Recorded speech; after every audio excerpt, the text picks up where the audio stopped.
to Bad Larry. We have Andy Kubert on the pencils for this issue of X Factor number 57 and the impeccable Louise Simonson on the writer's desk. I'm your host, Bad Larry, and today's issue continues the Raven storyline, a group of energy vampires who now have the thirst for Archangel's vast pain and suffering energies. The green cover background puts me off a bit, but this is one of my favorite renditions of the Beast.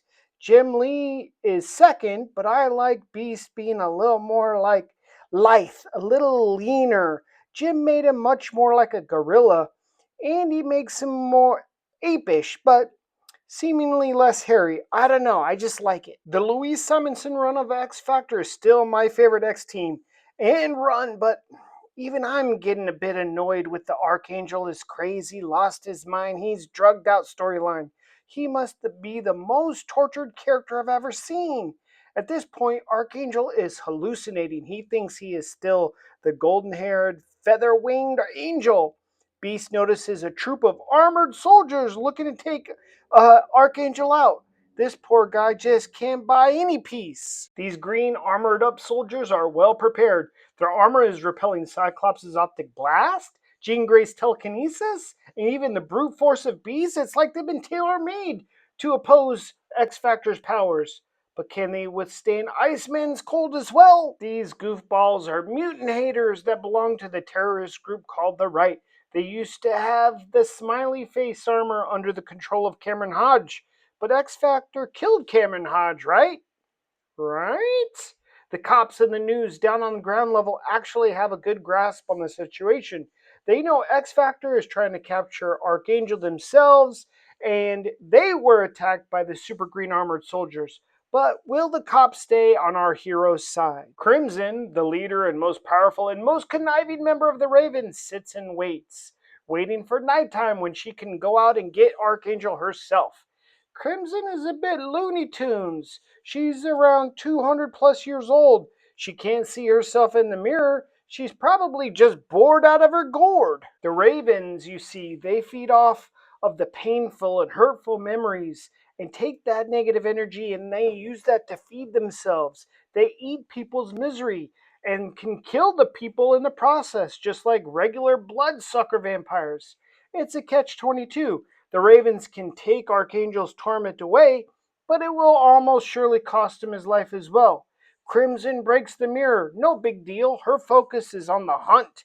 She will hunt with the other Ravens, and then when the time comes, she will betray them all and have Archangel's power all to herself. Meanwhile, Archangel is in La La Land. He saunters into an upscale bank on Park Avenue thinking he is still the playboy Warren Worthington III.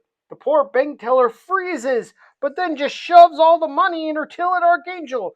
You see, the news has been sensationalizing him as this vicious killer, so everybody is just terrified of Archangel right now. As Archangel walks away, he's still just lost it. He thinks he's Warren Worthington III. He's trying to put the cash in an imaginary wallet and the bills just fall lazily onto the ground. But you know who's not being lazy? These cops. They are on it today and probably make a big mistake trying to detain Archangel. His evil wings take the wheel. These cops better run for it. Back with the core team, they are still faffing about battling these armored super soldiers. So they aren't immune to our hero's powers, you see. Cyclops still knocked this one idiot back, saving Marvel Girl. The powers are just mitigated some by these suits, but they're not totally immune. A few issues back, Cyclops, remember, he asked Jean to marry him and she just said no. So here, when Cyclops tries to just get a smile in return, man, Jean turns her back on him. That extra rage is given to these super soldiers through a more powerful optic blast. Teamwork makes the dream work. Beast swoops in after Cyclops and Marvel Girl blast the super soldiers, wearing them down, and Beast keeps chipping away with some punches at these fools. Beast uncovered some interesting data during his fall with this super soldier. They are actually cyborgs, mostly robot parts, and they refuse to be taken alive. This super soldier self-destructs himself before hitting the ground. Beast is obviously okay because he's the Beast. Trish is on the scene. She still has feelings for Beast, but Beast is totally over her. She reported fake news on him and his team, so she's dead to him now.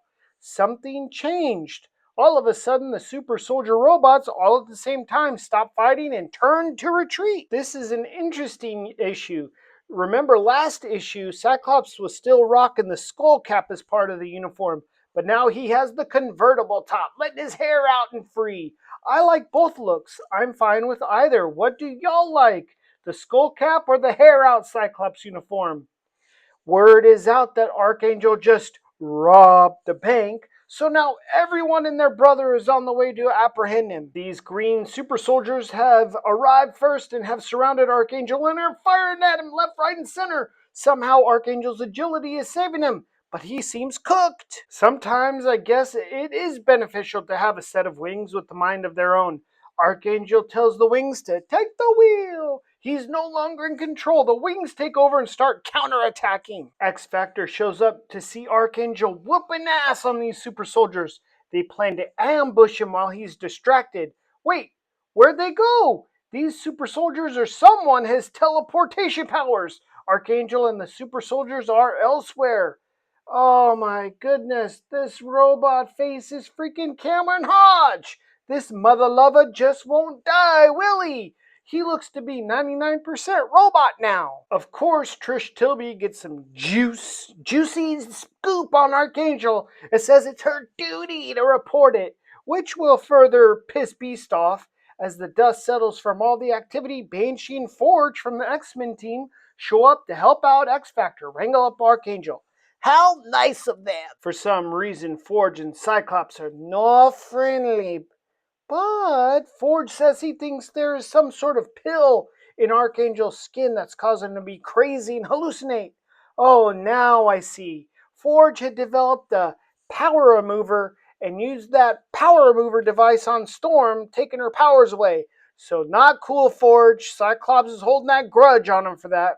But Forge says he came up with another device that will neutralize the poison pill if he can get close enough to Archangel to put it on him. Archangel is headed to his family building and he's hallucinating seeing people having a board meeting.